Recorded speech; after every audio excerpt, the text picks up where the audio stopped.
300 আসনে প্রতিদ্বন্দ্বিতা করার প্রস্তুতি করে খিলাফতের বাংলাদেশ আগামীর বাংলাদেশ হবে।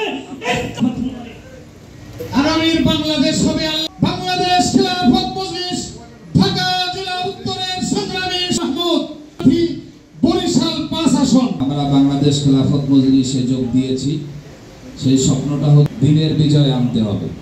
আমরা কি এই সমাজ ভাঙতে পারবো? সম্পদ চুরি করেছে, রাস্তা চুরি করেছে, পুকুর চুরি করেছে, সমাজ ভাঙার জন্য হাতে হাত রেখে মজলিসের ছায়া ধরে আমরা সংগ্রামে নামতে জানতে চাই। দাওয়াত দিতে যে কেউ পাথর খেয়েছেন এ পর্যন্ত তাকে মাজনুন বলা হয়েছে, পাগল বলা হয়েছে। আল্লাহ রাসূলের বিরুদ্ধে হত্যার ষড়যন্ত্র করা হয়েছে, বাড়ি ছাড়তে হয়েছে। আল্লাহ রাসূলের দান্না ভাইরা আসুন, সময় এসেছে সেই সময়ে আমাদের সব জীবন, আমাদের সম্পদ।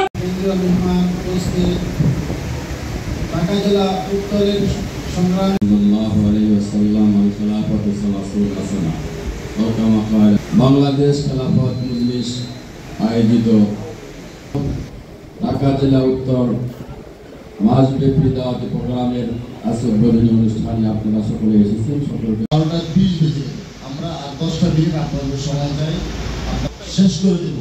আমরা শেষ পর্যায়ে চলে আসছি। আমাদের মাঝে আর এবং বিশেষ অতিথি দুজন গুরুত্বপূর্ণ ব্যক্তির বক্তব্যের পরে আমরা শেষ করে দেব। এই জন্য অনুরোধ, আপনারা আমাদেরকে 10টা মিনিট সময় দেন। এই 10 মিনিট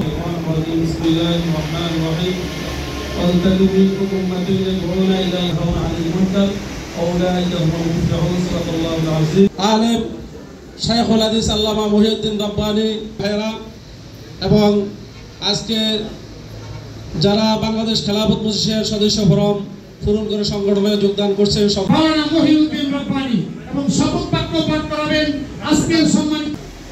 সবাই বলেন, জাতীয় বাংলাদেশ খিলাফত মজলিসের বিশেষ ঢাকা 2 নং আসনে একজন দেশ স্বাধীনতার সময় ছিল পাকিস্তানে, আবার 24-এর স্বাধীনতার সময় আরেকজন ছিলেন লন্ডনে।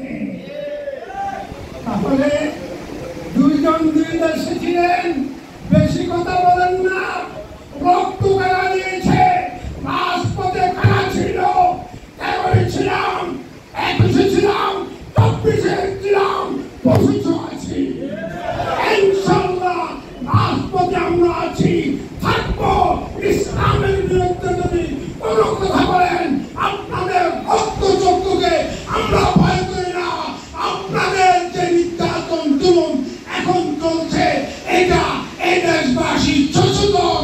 আপনাদের এই জুলুম, নির্যাতন, চাঁদাবাজি, দখলবাজি এবং কি পাথর পর্যন্ত মুক্ত করেছি।